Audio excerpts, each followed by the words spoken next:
নারীরা যদি পড়াশোনা করে তাহলে সংসারে অমঙ্গল হয়। এটা থেকে যদি আমরা শুরু করি তাহলে কি আমরা বলতে পারি যে নারীদের শিক্ষার বর্তমানে প্রয়োজনীয়তাটা কি, অথবা এভাবে কি আমরা বলতে পারি যে নারীর উচ্চ শিক্ষার কি আসলেই প্রয়োজন আছে, যদি আপনি বলেন। বিসমিল্লাহির রহমানির রহিম। আসসালামু আলাইকুম। আসলে সৃষ্টির শুরু থেকে আজ পর্যন্ত যেমন পুরুষ পৃথিবীতে কর্তৃত্ব করেছে, পৃথিবীকে বসতি উপযোগী করেছে, তার সাথে সাথে কিন্তু নারীও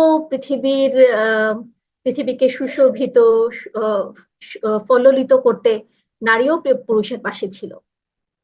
আর সময়ের যত অতীতে আমরা যাব, আমরা কিন্তু দেখি যে বিভিন্ন সময় সঠিক জ্ঞানের অভাবে মানুষ বিভিন্ন ধরনের কুসংস্কার এবং ধারণা দিয়ে আহ আক্রান্ত ছিল বা ঢেকে ছিল। যখনই সঠিক জ্ঞান এসেছে তখনই কিন্তু এই ভুল ভ্রান্তিগুলো ঠিক আলো এসে যেরকম অন্ধকারকে তাড়িয়ে দেয় সেরকম করে সরে গেছে। নারীর ব্যাপারে সবসময় মানুষ চিন্তা করেছে যে সে কেমন সৃষ্টি, তাকে তাকে তাকে দিয়ে কি করণীয়, তাকে কতখানি করতে দেওয়া হবে, কতখানি করতে দেওয়া হবে না। কারণ সৃষ্টিগতভাবেই আল্লাহ তাআলা নারীকে দুর্বল করেছেন। তো সমাজের অতীত সময়গুলোর দিকে আমরা তাকালে আমরা দেখতে পাবো যে নারীকে নিয়ে অনেক ধরনের চিন্তা হয়েছে, গবেষণা হয়েছে, কথা হয়েছে, সমাজে অনেক প্রচলন হয়েছে।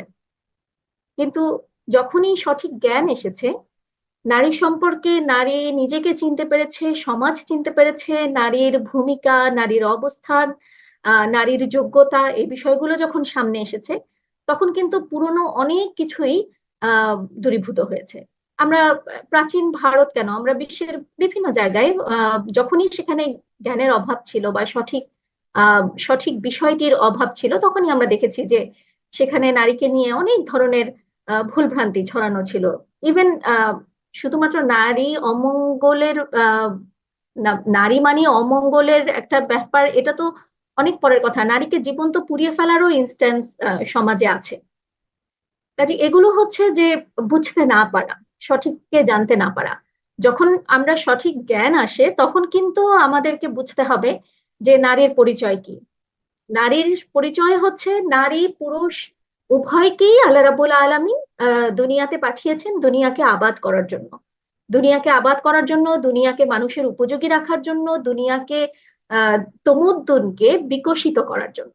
আর তমুদ্দুনের বিকাশের প্রয়োজনই নারী এবং পুরুষ সবসময় পাশাপাশি হেঁটেছে। আর এই পাশাপাশি হাঁটতে হাঁটতেই কিন্তু সভ্যতাকে বিকাশ করেছে, সভ্যতার প্রসার হয়েছে। কাজে আমাদেরকে নারীকে নিয়ে যখন আমরা কথা বলবো, নারীকে নিয়ে যখন আমরা ভাববো, তখন আমাদের ধারণাকে সঠিক খাতে প্রবাহিত থাকতে হবে। না হলে কিন্তু আমাদের বিভিন্ন ধরনের ভুল ভ্রান্তি এবং ধারণাগুলো আমাদেরকে গ্রাস করে নেবে।